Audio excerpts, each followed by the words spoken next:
আমরা যেটা আমাদের সামনে বলতে চাই 97টা অধ্যাদেশ যেভাবে অধ্যাদেশ ছিল সেইভাবে পাঠ হয়েছে।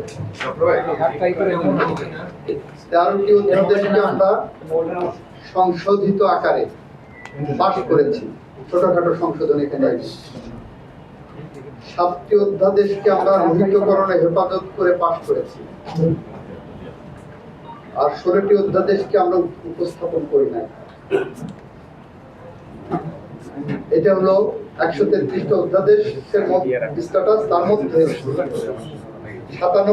13 এবং 7 এই 110টি অধ্যাদেশকে বিল আকারে উপস্থাপন করতে হয়েছে এবং 91টি বিলের মাধ্যমে এই 110টি আইন সংসদে উপস্থাপিত হয়েছে এবং সংসদে 91টি বিল পাস করা হয়েছে। অন্যান্য বিলের ব্যাপারে আমরা যেটা বলেছি, অধিকতর যাচাই বাছাই করা প্রয়োজন। আমরা যে কয়েকটি 7টি অধ্যাদেশে রহিতকরণ হেফাজত বিল করা হয়েছে, তার মধ্যে আপনাদের উদাহরণ হিসেবে বলি, যেমন মানবাধিকার কমিশন আইন, সুপ্রিম কোর্টের বিচারক নিয়োগ আইন এবং সুপ্রিম কোর্ট সচিবালয় আইন। এই 3টা আইনেরই আমরা একটা আইন যখন বিল আকারে দিই তখন একটা প্রিএম্বল থাকে আইন। এই আইনটা কেন আমরা দিচ্ছি, সেখানে একটা কারণ সম্বলিত বিবৃতি দিতে হয়, সেটা কেন দিচ্ছি।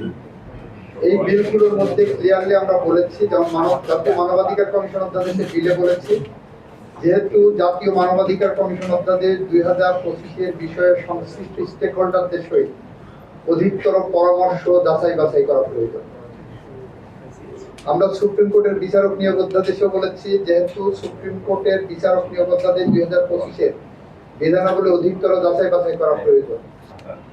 এবং সুপ্রিম কোর্ট সচিবালয়ের বিষয়েও বলেছে, যেহেতু সুপ্রিম কোর্ট সচিবালয় প্রতিষ্ঠার প্রয়োজনীয়তার বিষয়ে সংশ্লিষ্টদের সহিত অধিকতর পরামর্শ ও যাচাই বাছাই করা প্রয়োজন।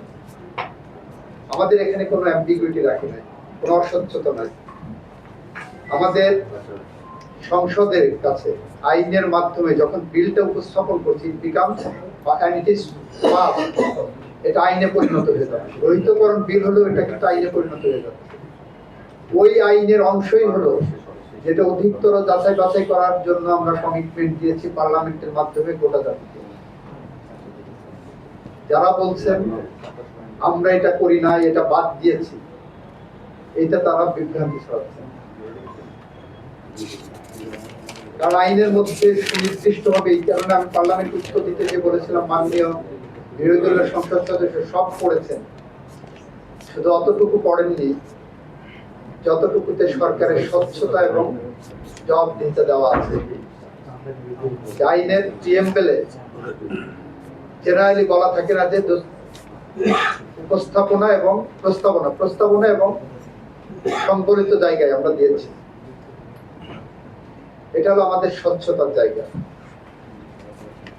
ইতিমধ্যে আমাদের মাননীয় স্বরাষ্ট্রমন্ত্রী বলেছেন, গুম কমিশন নিয়ে যে কথাটা উঠেছে, আপনি গুমের ডেফিনেশন অন্তর্ভুক্ত করলেন আইসিপি একটা আইন পাস করে, সেইটার থেকে সেখানে ওয়াইড স্প্রেড এন্ড সিস্টেমেটিক গুমকে বলা হচ্ছে। এই আইনের মধ্যে, গুম কমিশন আইনের মধ্যে এটাকে আপনার ডিফারেন্সিয়েট করলেন না। তারপরে যে কি করলেন, গুম কমিশন একটা ডিফাইন করে বললেন মানবাধিকার কমিশনই গুম কমিশন। একটা অ্যাম্বিগুইটি থেকে গেল।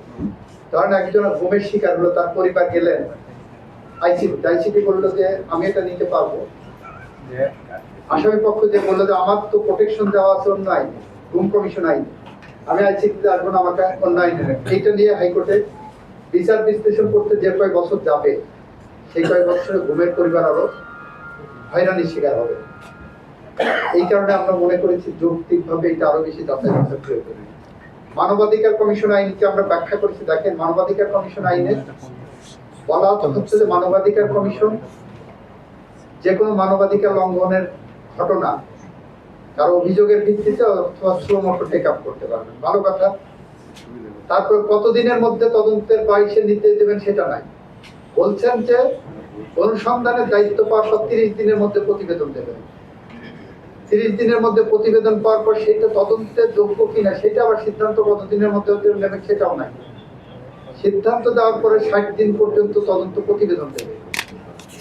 তদন্ত প্রতিবেদন দেওয়ার পরে কি করবেন? দুই পক্ষকে ডাকবেন যদি অভিযোগের প্রাথমিক সত্যতা থাকে। দুই পক্ষকে শোনার পরে 4টা অপশন দেওয়া হলো মানবাধিকার কমিশনের সামনে।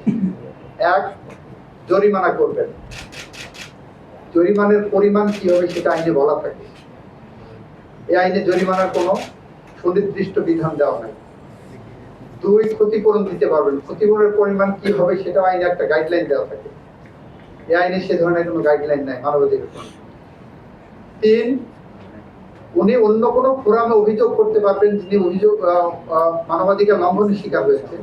উনি মামলা করবেন না অন্য কোথাও যাবেন সে ব্যাপারে পরামর্শ দিতে পারবেন। ইতিমধ্যে 1 বছর 1.5 বছর কেটে যাবে শুধু এই পরামর্শকের জন্য। আর 4, মানবাধিকার কমিশন বাদী হয়ে মামলা করতে পারবে। তো এক ব্যক্তি একই সংস্থা যখন দুই পক্ষকে ডেকে শুনানি করে একটা জিনিস নিষ্পত্তি করছে, কোয়াসি জুডিশিয়াল অথরিটি হিসেবে, এরপর উনি মামলার বাদী হচ্ছে। এই আনাগুলিগুলো প্রশ্ন আসবে আইনে, এবং যারা মানবাধিকার লঙ্ঘন করবেন তারা এটা সুযোগ নেবেন। আমরা বলেছি এইগুলো যাচাই বাছাই করি। এইগুলো নিয়ে আমরা সবগুলো আইনি যাচাই বাছাই করার প্রক্রিয়া নিয়েই ইতিমধ্যে আজকে আমি আমার অফিসকে বলেছি 15 দিনের পরে মানবাধিকার কমিশনের আইন নিয়ে আমরা ডিসকাশনের জন্য উদ্যোগ নিয়েছি। যে কোনো দিন হয়তো স্টেক হোল্ডারদের ডাকবো, আপনারা জেনে যাবেন। সুতরাং 133টা আইনের মধ্যে আমরা আরেকটা তথ্য আপনাদের দিতে চাই। 2007 থেকে 2009 পর্যন্ত যে তত্ত্বাবধায়ক সরকার ছিল, তত্ত্বাবধায়ক ওয়ান লেভেল গভর্নমেন্ট, সেই সময় 122টি অধ্যাদেশ জারি হয়েছিল। 122টির মধ্যে মাত্র 54টা অধ্যাদেশকে আইনের পরিণত করা হয়েছিল, বাকিগুলো সব অটোমেটিক ল্যাপস করা হয়েছিল।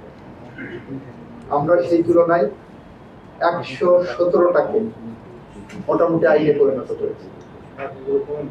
বাকিগুলোর ব্যাপারে আমাদের কমিটমেন্ট আছে, আমাদের সদিচ্ছার কোনো অভাব নাই। যদিও যে অধ্যাদেশগুলো তত্ত্বাবধায়ক সরকার করে গেছেন সে বিষয়ে আপনার প্রথম আলোতে আজকে কালকে একটা রিপোর্ট ডক্টর স্বাধীন মালিকের একটা সাক্ষাৎকার এসেছে, যে সাক্ষাৎকারটা খুব সব্যাখ্যায় করে।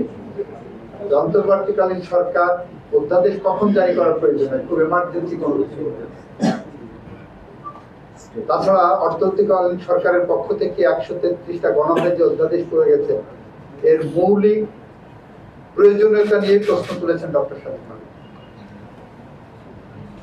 মৌলিক প্রয়োজনীয়তা এবং ভেরি ফান্ডামেন্টাল এটা, কিন্তু আমরা ওই বিবেচনাতে আনিনি। পার্লামেন্টের কাছে আমরা খুব স্বচ্ছতার সাথে যেভাবে আনা প্রয়োজন আমরা সেভাবে আপনাদেরকে অশেষ ধন্যবাদ।